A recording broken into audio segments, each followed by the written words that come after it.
সে কৈকেয়ীর চরণ ধরে বলছে, মা তুমি ভালো আছো তো?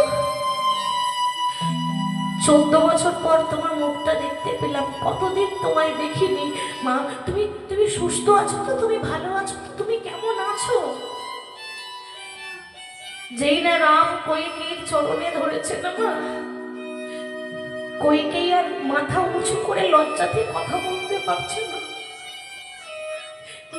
বলছি, ওরে রাম, তুই কাকে প্রণাম করলি?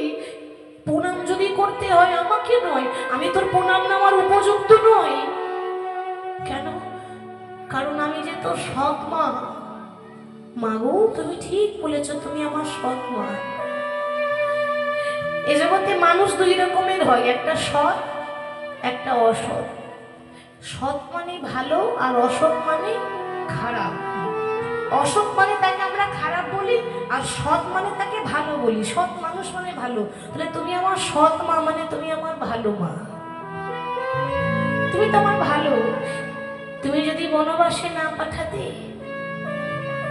আমার যে অনেক কাজ ছিল সেগুলো অসম্পূর্ণ হয়ে যেত। আমি যদি সিংহাসনে বসে থাকতাম, তাহলে আমি অভিজ্ঞতাটা আমার কোনোদিন হতো না। কেন জানো মা? এ জগতে যারা দামি চালের ভাত খায়, তারা জীবনেও জানবে না যে 5 ঘরে ভিক্ষা করে একটা ভিখারির চালের স্বাদ কেমন হয়। মাগো, আজকে বনবাসে গেলাম বলে কষ্ট কাকে বলে জানতে পারলাম। তাছাড়া রাজার ছেলে কষ্ট বুঝতো না, সিংহাসনে বসে থাকতো। আজকে তোমার জন্য তো আমার অনেক উপলব্ধি হয়েছে, যার জন্য আমি তোমার চরণে প্রণাম করলাম। কৈকেয়ী বলি, ওরে রাম, তোর উপর এত হিংসা করলাম,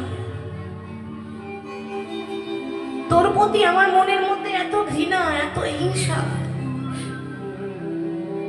তোকে বনবাসে পাঠিয়ে দিলাম, এরপরও তুই আমাকে প্রণাম করছিস? আহা, তোর মতো সন্তান যেন প্রতি ঘরে ঘরে জন্ম নেয়।